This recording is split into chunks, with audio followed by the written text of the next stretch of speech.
je travaille avec des pochoirs, donc il y a un temps d'élaboration et de fabrication des pochoirs qui est très lent. La rue, c'est mon lieu d'intervention et aussi le lieu du contact et de la rencontre avec le public.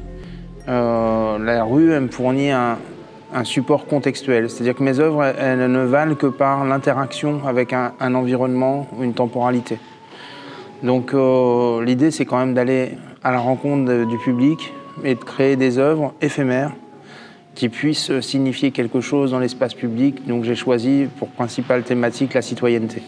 Les images que j'ai été réalisées là-bas, elles s'adressaient avant tout au public français, dans un premier temps, pour leur faire comprendre, à un moment où on ne montrait que des images d'afflux de réfugiés, pourquoi il était nécessaire de les accueillir. C'est ensuite, dans les semaines qui ont suivi à la fin du mois, qu'il y a eu davantage d'images de la guerre et des destructions, en particulier des images des zones qui avaient été occupées par les Russes et qui avaient été libérées par les Ukrainiens. Mais au tout début de la guerre, il fallait faire des images sur place et c'est pour ça que je suis parti là-bas, par la nécessité et un sentiment de devoir.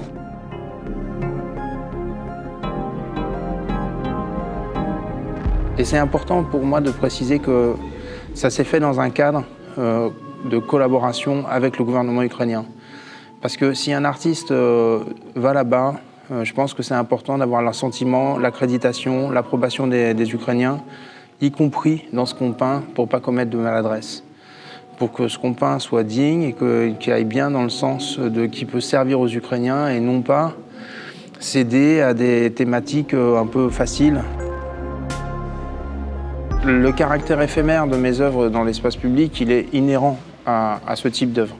Mais en Ukraine, j'ai voulu que ça soit encore plus manifeste parce qu'en peignant sur des supports qui étaient dégradés par les bombardements, par les destructions commises par les Russes, j'ai voulu que dès que les choses soient reconstruites, mes œuvres puissent disparaître comme un signe de retour à la vie. C'est-à-dire que l'éphémérité de mes œuvres, c'est avant tout la puissance de la vie. Si j'avais un message pour les jeunes artistes et pour les jeunes gens, c'est de leur dire engagez-vous. Engagez-vous pour les causes en quelles vous croyez. Soyez altruistes.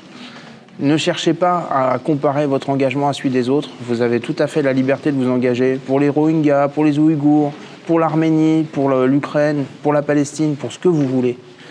Ce qui est important, c'est que chacun de vous fasse. Les engagements sont tous importants. S'engager, c'est avant tout la liberté, c'est choisir et c'est ne pas se laisser dicter ce qui doit nous intéresser. Faites-vous plaisir, engagez-vous.